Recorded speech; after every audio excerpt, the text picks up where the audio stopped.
after his daughter.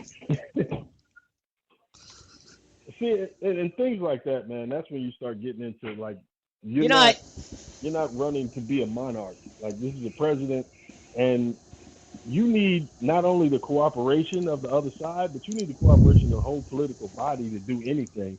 So if you get in there and you start turning everybody in their off as well, you won't be able to get a thing done.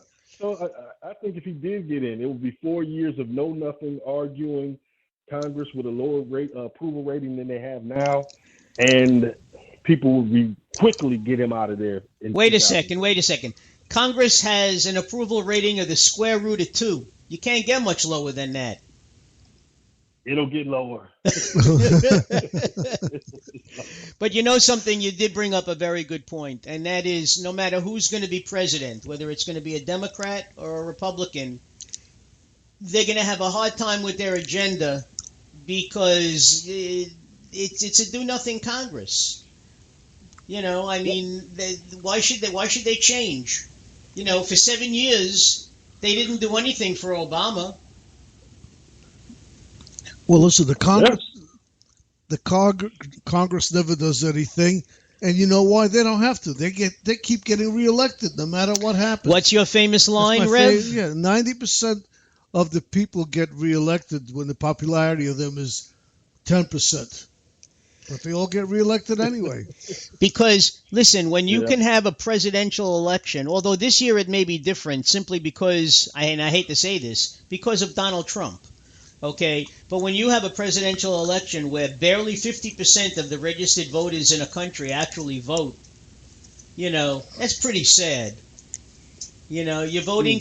you're voting for the most powerful person technically in the free world, and less than 50% or just about 50% of the people in your country who are eligible to vote actually vote. Well, Yeah, it's a sad commentary on the voters, but it's also a sad commentary on the process and the results that they get if people have generationally seen people get excited for somebody to get in, nothing happened, get excited, nothing happened. So, I mean, it's also an indictment of our system that, I mean, it's clearly broken. But I can't think of who it was that said it, but what we got to remember is it's really hard to change things at this point. So it's like turning around an aircraft carrier in the middle of the ocean. You know what I mean? It's hard to change course once you've done things a certain way for so long. So Yeah, it's kind of hard to that's the difficulty we have. stop on a dime and then turn around on a dime, you know? yeah, you know, you've. Yeah. I mean, let's face it. Nothing has changed the last 8 years. Basically, nothing has changed the last 16 years. In reality, Well, we go the debt becomes worse. but you know something, the debt would creep up no matter what. Okay? It just Yep. maybe it creeps up a little bit more under a Democratic president than a Republican, but but the Republicans don't do anything about the national debt anyway. And you know something? Every generation passes that debt on to the next generation. Okay? I mean, the greatest generation, according to Tom Brokaw and everybody, all the people that fought in World War II, all right, their generation turned the national debt over to our generation. Okay? And now Hmm. all we're doing is turning it over to our children. I mean, you will never be debt free.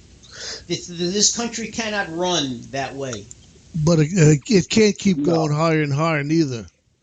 It just Yeah, but then you got to think about just the subsidies. Period. Like if you got rid of the debt, man, do you know how much everything would cost as far as man, just gas in your car, food, the transportation, everything would be super expensive because we'd have to actually pay the real price as opposed to this unlimited credit card that we have.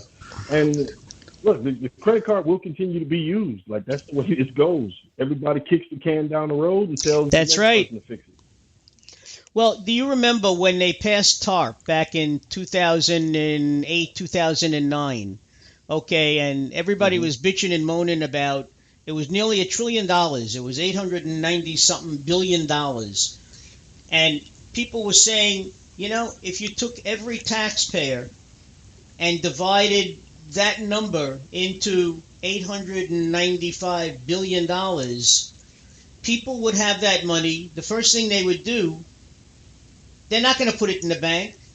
If they could, they would pay off their house. They would buy a car. Hmm. Okay, so you're giving people money, yes, but in turn, they're going to turn around. They're going to put it right back into the system. You know, A real stimulation of the economy, but no, they chose to, slink it through the people who they wanted to slink it through. They got their cut, and it's a kind of a throwback to trickle down economics is how the stimulus works. Instead of, like you said, it going to real people in real hands, and then them using that to change their lives, or just get their head above water, because that's what most people would have done. yeah. That's why when they talk about that during the Bush administration, everybody got a refund for 1 year. You got, I think, a $250 $300 check or whatever it was, 300. and they said people who have the money are just going to hold on to it, and people who don't have the money are just going to turn around and put it right back into the system because something that they wanted to buy that they didn't have the money for, that's what they're going to use it for. It's just that's the way it is. But you gotta remember, when you do something like that, it is a huge giveaway to the people up at the top. So we got $300, but as far as the percentage of wealth that the people in so-called top earners, I'll just say top earners because I don't like saying 1% because 1% is too limiting. We're talking about a whole lot of folks. Yeah, it is a who are lot up there in that stratosphere. They saved a huge amount of money that cost this country billions because they got the tax credit too. It wasn't just normal folks. So it's a damn shame, man. But and that's the other thing, how good they are at moving around money. So we'll think like a Democrat is spending way too much or Republicans not spending enough. No, they're both running up the charge card. They just hide it in different ways, and usually with our horrible news media, it doesn't come out until they're almost out of office or and we down don't the even, road. And we don't even think it's real because it's all on paper. It really no money is actually exchanging hands. It's all on paper. Yep. But when you think about it, China basically owns us right now. Yeah, but China is in enough turmoil. I wonder what would happen if China ever called in on note. That would be a problem. Yeah, but that's a popular thing to say. But remember, though, China depends on our markets for that. Yes, they do. You're right. Over here. 100% they can't just right. turn around and sell that stuff to anywhere. Like they need this huge market to always, sell these lackluster products. So China is just as dependent on us as we are on them. So they are really fully all in on us being solvent forever, just like them. Hey, now, listen. Eventually, they're going to be the biggest economy. Like there's no question on that. Think back to when you were a young man, and let's say you were buying a car for the first time or you were buying a house, okay? You were trying to establish credit because up until that time, if you bought something, you paid cash for it, and you didn't owe any money, okay? Mm-hmm. The way things are set up now, in order to be a good credit risk, you have to owe money. Yeah. I remember somebody, but not too much money. No, that's true because what they used to tell us to do when we were kids, like fresh out of college or whatever, or your first job, go out and buy yourself a TV on credit. And when you get the bill, pay it off right away. And that way you could say, yes, I bought it on credit and I paid it up, and then your credit is good. But it's too easy nowadays. People walk around with $5-10 in their pocket and about 10 credit cards, and it's too easy to pull out plastic, and plop it down, and then eventually you got to pay it anyway. Yeah, I mean, the reality is, man, the economists that they use and the indicators that they use are to paint a good picture overall. So if you look at that, the rate that they have for poverty, I think it's 24 grand or something like that, or 29. Something Yeah, like for that, a family of four. For a family of four. Yeah, it's like, dude, that's something from way back. If you actually look at today, 24 grand, that's for a single person, and that single person, they better be careful with their damn budget.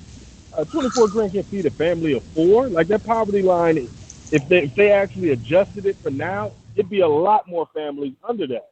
But it's not in their interest to do that, so they stick by that old, that old line. Yeah, 24 grand, family of four.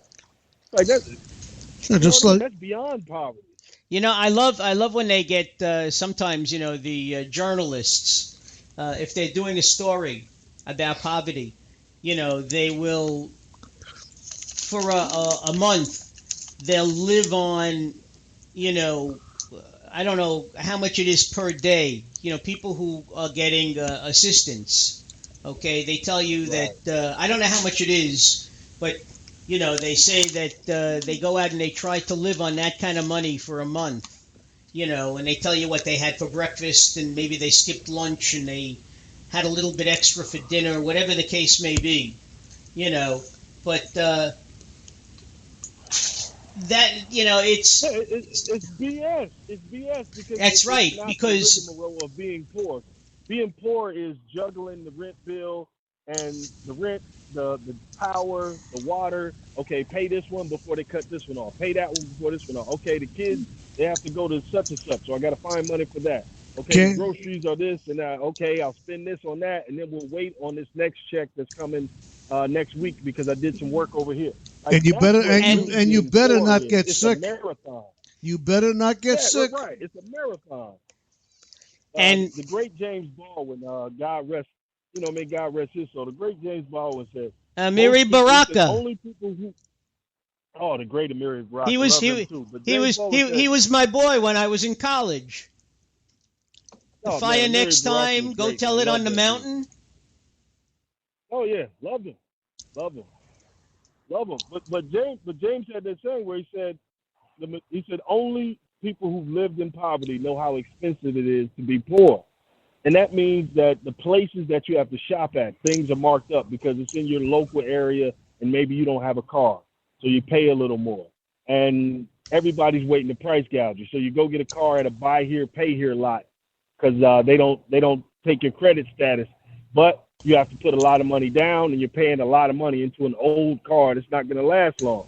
And God forbid it breaks down. Now you can't get to work. That's right. The real reality of being poor is something these journalists really don't understand when they go buy their bread and peanut butter and jelly and say, look, I'm eating peanut butter and jelly this week. I'm showing you how tough it is to live on food stamps. So it's crazy, man. It's when you're sitting at home, with your family and the phone rings and you tell your wife, don't pick it up because it's probably a creditor and we can't afford to pay them this month, and like you said, you have to write down which bills you could afford to pay, which bills you could put off for next month. And hey, listen, we've all been there. Yeah. That's the reality for the majority of America. And that's what politicians and business people and other people who live differently don't want to actually look at because then they'll see a different picture. And when they see the rise of somebody like Trump, you get to realize there's a lot of anger out here. There's a lot of people who've done everything that they consider to be the right way and they turned up and they're still right next to somebody who didn't do a damn thing right, but they're still the same economic status because the opportunities are so limited. And that's really messing with people, man. And that's what he's tapped into. He's tapped into that anger. When you have people who have jobs, okay, but the jobs that they have, this was before Obamacare, before Obama was president, or even at the very beginning, and they work for a small company, and the company couldn't afford to cover them for medical. Every time in Ohio or Kentucky they would have these clinics open up for a day or two, people would line up a day in advance and sleep in their cars overnight because otherwise they don't get to see a doctor. Their salaries are just about enough to maybe buy groceries. And like Felix just said, don't get sick because if your car breaks down or you get sick, that's an expense you didn't even plan on. 60 Minutes did a special on these volunteers that run this old truck around in West Virginia They've been doing it for a long time.